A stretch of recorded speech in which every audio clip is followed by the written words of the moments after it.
Bom dia a todos. Hoje nós iremos conversar um pouquinho sobre a igreja verdadeira. O que vem a ser a igreja verdadeira? Como que nós podemos conhecer as marcas de uma igreja verdadeira? E a nos sentir desafiados e a nos comprometer com a nossa igreja.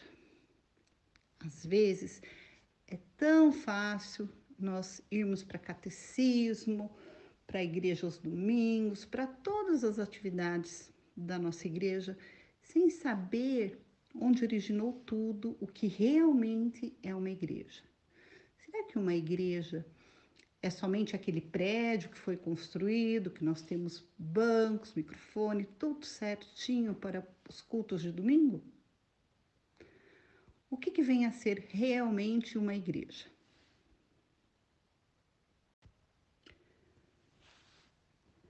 Uma recente pesquisa que foi feita atualmente, existem 26 milhões de evangélicos aqui no Brasil, em média, né? 150 mil em casas que eles alugam uma casa, montam uma igreja, é uma igreja, ou templos, 30 mil. E 30 mil são variações do cristianismo, variações são as diversas igrejas que nós temos, ou denominações que eles chamam. Só no Rio de Janeiro, 5 novas igrejas surgem por semana. É um número impressionante, não é mesmo? Diante de tantas coisas novas que aparecem para muitos, ir à igreja é como fazer compras no mercado. Eu olho o produto que é mais adequado às minhas necessidades. As pessoas vivem como se a igreja devesse servir a elas, né? Que a igreja tem que ser conforme elas querem. Tem muitas pessoas que vão na igreja, ficam olhando o celular, tem outras pessoas que saem para comprar alguma coisa e voltam, tem outras pessoas que conversam. Elas esquecem que estão dentro da casa do Senhor. Precisamos orar, clamar a Deus para que a igreja, que é o plano maravilhoso de Deus, não seja roubado por criaturas maldosas que não sabem realmente o que é ter e ser uma verdadeira igreja. Então, a palavra igreja quer dizer chamados para fora. Interessante isso, né? Mas na Bíblia, o termo igreja é usado para definir uma reunião de pessoas e não casas ou templos. A igreja é o povo escolhido por Cristo. Com o passar do tempo, o termo igreja começou a ser aplicado ao local onde as pessoas se reúnem para cultuar a Deus e inclui as pessoas que creem em Jesus. No Antigo Testamento, o povo se reunia para sacrificar, fazer rituais e festas. Apenas o povo judeu era considerado o povo de Deus. Mas quando Jesus veio, ele incluiu povos de todas as nações como sua igreja. Assim, vocês podem ler em Apocalipse, capítulo 5, versículo 9 a 10. Todos estão incluídos, inclusive o povo brasileiro. A primeira igreja mista, onde se reuniu os judeus e os gentios, aconteceu logo depois de Pentecostes. Povos de muitas nações ouviram o evangelho de Jesus e se converteram.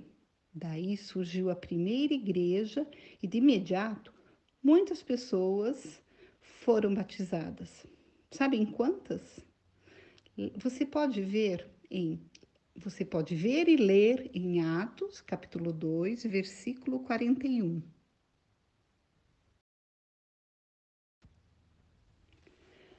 A igreja que está aqui na terra é uma só, apesar de existirem muitas denominações e congregações.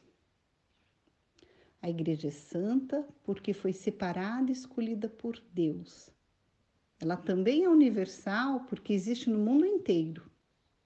E também é apostólica porque foi fundada sob o ensino dos apóstolos, que por sua vez aprenderam as coisas do grande mestre Jesus, o cabeça da igreja, aquele que está no controle dela. Além da nossa, quais outras igrejas vocês conhecem? Eu gostaria que vocês contassem aí na casa de vocês, fiquem relacionando quantas igrejas vocês conhecem, deve ser muitas. Conhecem assim de passar na rua, de ver, olha, igreja tal, tal, essa é nova. Contem.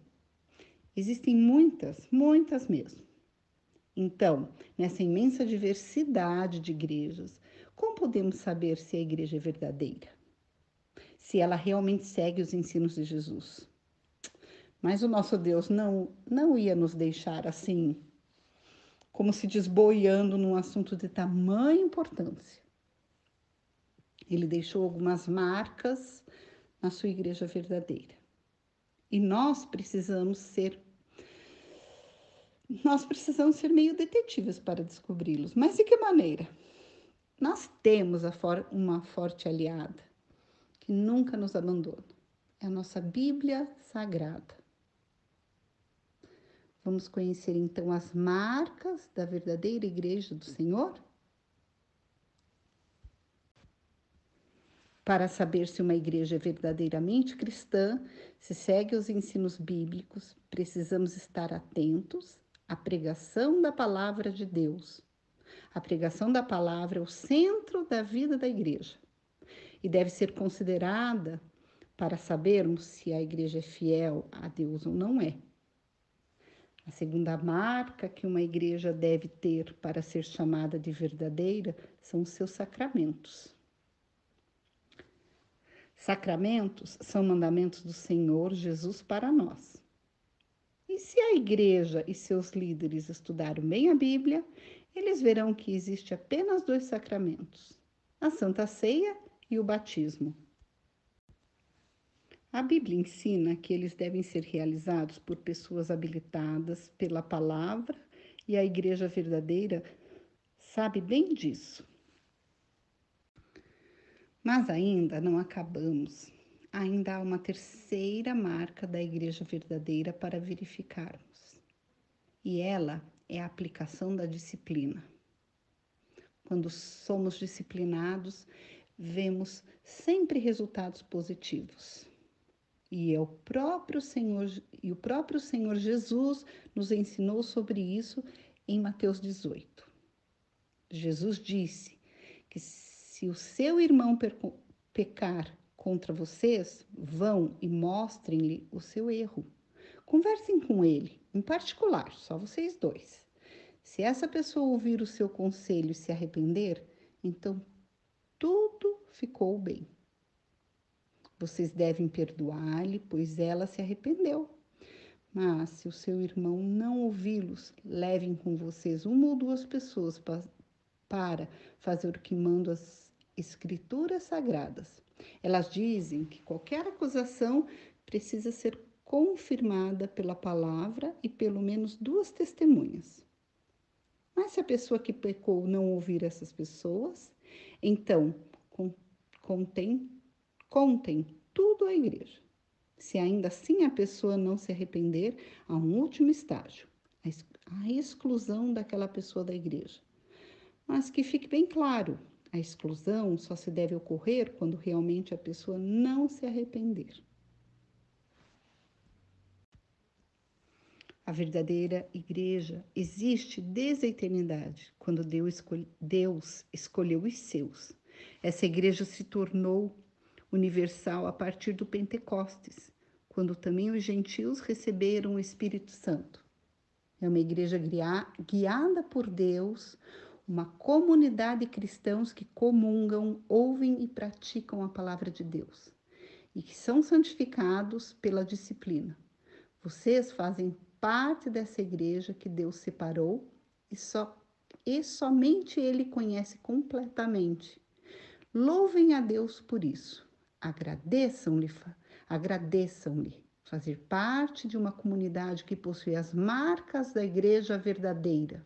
Empenhem-se e sejam cada vez mais comprometidos com a sua igreja. Para terminarmos, como nós precisamos ser comprometidos com a nossa igreja, eu convido vocês, meus queridos alunos, a orar pela nossa igreja durante esta semana. Orar cada dia pela nossa igreja, com a família de vocês, né? Com a nossa grande família. E eu vou sugerir para vocês que hoje, no domingo, vocês orem pelo pastor e pela sua família, que também é muito difícil ser o líder de uma igreja. Segunda-feira, eu gostaria que vocês orassem pelas lideranças, presbítero e diáconos. Terça-feira, pelos professores da escola dominical, e vou aproveitar aqui e pedir pelos professores da nossa escola cristã, CCH. Quarta-feira, pelo Ministério de Música e Louvor. Imagine nós sem uma música na igreja domingo, que tristeza! Que eles consigam animar e louvar ao nosso Senhor. Quinta-feira, pelos tesoureiros e funcionários. Aqueles que trabalham na igreja quietinhos, nós nem ficamos sabendo muitas vezes. Sexta-feira, vamos orar pelas famílias pertencentes que frequentam a nossa igreja e por aquelas também que estão um pouquinho afastadas. Vamos orar mais por essas ainda. E sábado, vamos orar por todos os missionários. Fiquem com Deus, tenham um bom domingo e não esqueçam que a igreja está em todos nós. Então, de hoje em diante, gostaria de pedir para vocês que sejam a igreja de Jesus. Amém.